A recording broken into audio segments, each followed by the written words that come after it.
ನಮಸ್ತೆ ಎಲ್ರಿಗೂ, welcome to Shri Home Flavours Kitchen. ಇವತ್ತಿನ ರೆಸಿಪಿ ಏನಂದರೆ ಸಿಂಪಲ್ ಇಂಗ್ರೀಡಿಯೆಂಟ್ಸಿಂದ ಟೇಸ್ಟಿಯಾಗಿ ಹೆಲ್ದಿಯಾಗಿ ಪನ್ನೀರ್ ಕರಿನ ಯಾವ ರೀತಿ ಮಾಡ್ಕೊಳ್ಳೋದು ಅಂತ ತೋರಿಸ್ಕೊಡ್ತೀನಿ ಬನ್ನಿ. ನಾನಿಲ್ಲಿ ಮೊದಲಿಗೆ 400 ಗ್ರಾಮ್ ಆಗೋಷ್ಟು ಪನ್ನೀರ್ನ ಕ್ಯೂಬ್ಸ್ ಆಗಿ ಕಟ್ ಮಾಡಿ ಇಟ್ಕೊಂಡಿದ್ದೀನಿ. ಅದಕ್ಕೀಗ 1 ಟೇಬಲ್ ಸ್ಪೂನ್ ಆಗೋಷ್ಟು ಸಾಲ್ಟು, 1 ಟೇಬಲ್ ಸ್ಪೂನ್ ಆಗೋಷ್ಟು ಕಾಶ್ಮೀರಿ ಚಿಲ್ಲಿ ಪೌಡರ್ನ ಮಿಕ್ಸ್ ಮಾಡ್ಕೊಳ್ತೀನಿ. ಇದೆಲ್ಲ ಟಾಸ್ ಮಾಡ್ಕೊಂಡು ಮಿಕ್ಸ್ ಮಾಡಿಕೊಂಡು ಒಂದು ಸೈಡಲ್ಲಿ ಇಟ್ಕೊಳ್ತೀನಿ. ಇದೆಲ್ಲ ಮಿಕ್ಸ್ ಆಗಿದೆ, ಇದನ್ನು ಸ್ವಲ್ಪ ಹೊತ್ತು ರೆಸ್ಟ್ ಮಾಡೋಕ್ಕೆ ಬಿಡ್ತೀನಿ. ನಾನೊಂದು ಪಾತ್ರೆಗೆ ಸ್ವಲ್ಪ ತುಪ್ಪ ಹಾಕ್ಕೊಂಡಿದ್ದೀನಿ. ನೀವು ಇಲ್ಲಿ ಬೇಕಾದರೆ ಎಣ್ಣೆ ಅಥವಾ ಬೆಣ್ಣೆ ಆದರೂ ಹಾಕ್ಕೋಬೋದು. ನಾನಿಲ್ಲಿ ಪನ್ನೀರನ್ನ ತುಪ್ಪದಲ್ಲಿ ಹಾಕ್ಕೊಂಡು ಫ್ರೈ ಮಾಡ್ಕೊಳ್ತೀನಿ. ಆಗಲೇ ಟಾಸ್ ಮಾಡಿ ಮ್ಯಾರಿನೇಟ್ ಮಾಡಿಕ್ಕಿದ್ನಲ್ಲ ಅದನ್ನು. ಇದು ಬೇಯೋಷ್ಟರಲ್ಲಿ ಬನ್ನಿ ನಾವು ಕೆಲವೊಂದು ಇಂಗ್ರೀಡಿಯೆಂಟ್ಸ್ನ ರುಬ್ಕೊಂಡು ಬರೋಣ. ಒಂದು ದೊಡ್ಡ ಸೈಜ್ ಆಗುವಷ್ಟು ಈರುಳ್ಳಿ ತೊಗೊಂಡಿದ್ದೀನಿ, ಒಂದು ದೊಡ್ಡ ಸೈಜ್ ಆಗುವಷ್ಟು ಟೊಮೊಟೊ ತೊಗೊಂಡಿದ್ದೀನಿ.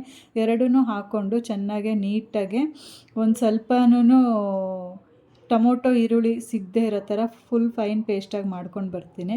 ಸೊ ಅದು ಫೈನ್ ಪೇಸ್ಟ್ ಆಗಿದೆ. ಅಷ್ಟರಲ್ಲಿ ಇದು ತುಪ್ಪದಲ್ಲಿ ಕೂಡ ಪನ್ನೀರ್ ಚೆನ್ನಾಗಿ ಬೆಂದಿದೆ. ಅದೇ ಬಾಣಲಿಗೆ ನಾವೇನು ರುಬ್ಬಿಟ್ಕೊಂಡಿದ್ವೋ ಇಂಗ್ರೀಡಿಯೆಂಟ್ಸ್ನ ಹಾಕಿ ಚೆನ್ನಾಗಿ ಫ್ರೈ ಮಾಡ್ಕೊಳ್ತೀನಿ. ಸೊ ಇದೆಲ್ಲ ಈಗ ಚೆನ್ನಾಗೇ ಮಿಕ್ಸ್ ಮಾಡ್ಕೊಳ್ತೀನಿ. ಈಗ ಇದು ಬೆಂದಿದೆ. ಇದಕ್ಕೀಗ ರುಚಿಗೆ ತಕ್ಕಷ್ಟು ಉಪ್ಪು ಹಾಕ್ಕೊಳ್ತಾ ಇದ್ದೀನಿ. ನಿಮಗೆ ಪನ್ನೀರಿಗೆ ಮಾತ್ರ ನಾನಲ್ಲಿ ಉಪ್ಪು ಸೇರಿಸಿದೆ, ಇದಕ್ಕೆ ಸೇರಿಸ್ತಾ ಇರೋದೆ ಇವಾಗ. ಉಪ್ಪು ಹಾಕಿದಾದಮೇಲೆ ಸ್ವಲ್ಪ ಗರಂ ಮಸಾಲ, ಹಾಗೆಯೇ ಧನಿಯಾ ಪೌಡರು ಮತ್ತು ಚಿಲ್ಲಿ ಪೌಡರು, ಹಾಗೆಯೇ ಸ್ವಲ್ಪ ಜೀರಾ ಪೌಡರು ಸೇರಿಸ್ತಾ ಇದ್ದೀನಿ. ಈಗ 1 ಟೇಬಲ್ ಸ್ಪೂನ್ ಆಗುವಷ್ಟು ಮೊಸರು ತೊಗೊಂಡು ನೀಟಾಗಿ ಚೆನ್ನಾಗಿ ಮಿಕ್ಸ್ ಮಾಡ್ಕೊಳ್ತೀನಿ.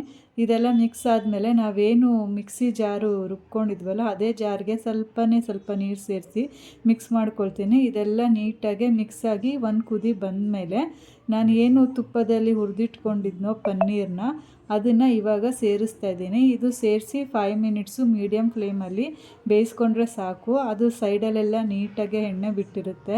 ಸೊ ಆ ಎಣ್ಣೆ ಬಿಟ್ಟಿರೋದು ನಿಮಗೂ ಗೊತ್ತಾಗುತ್ತೆ, ಆವಾಗ ಇದು ಪರ್ಫೆಕ್ಟಾಗಿ ಬೆಂದಿದೆ ಅಂತ. ಸೊ ನೋಡಿ, ಈಗ ಎಣ್ಣೆ ಬಿಟ್ಟಿದೆ. ಇದಕ್ಕೆ ಲಾಸ್ಟಲ್ಲಿ ನಾನೊಂದು ಸ್ವಲ್ಪ ಕ್ರಷ್ ಮಾಡಿ ಕಸ್ತೂರಿ ಮೇಥಿ ಹಾಕ್ತಾಯಿದ್ದೀನಿ. ಆಮೇಲೆ ಬೇಕಾದರೆ ನೀವು ಸ್ವಲ್ಪ ಕೊತ್ತಂಬರಿ ಸೊಪ್ಪು ಹಾಕ್ಕೋಬೋದು. ಸಿಂಪಲ್ ಇಂಗ್ರೀಡಿಯೆಂಟ್ಸಿಂದ ಸೂಪರಾಗಿ ಹೆಲ್ದಿಯಾಗಿ ಟೇಸ್ಟಿಯಾಗಿ ಮಾಡುವಂತಹ ಪನ್ನೀರ್ ಕರಿನ ನೀವು ಮನೆಯಲ್ಲೇ ಟ್ರೈ ಮಾಡಿ ಹೇಗಿತ್ತು ಅಂತ ಕಮೆಂಟ್ ಮೂಲಕ ತಿಳಿಸಿ. ನಮ್ಮ ಚಾನಲ್ನ ಲೈಕ್ ಮಾಡಿ, ಶೇರ್ ಮಾಡಿ, ಸಬ್ಸ್ಕ್ರೈಬ್ ಮಾಡಿ, ಸಪೋರ್ಟ್ ಮಾಡಿ. Thank you.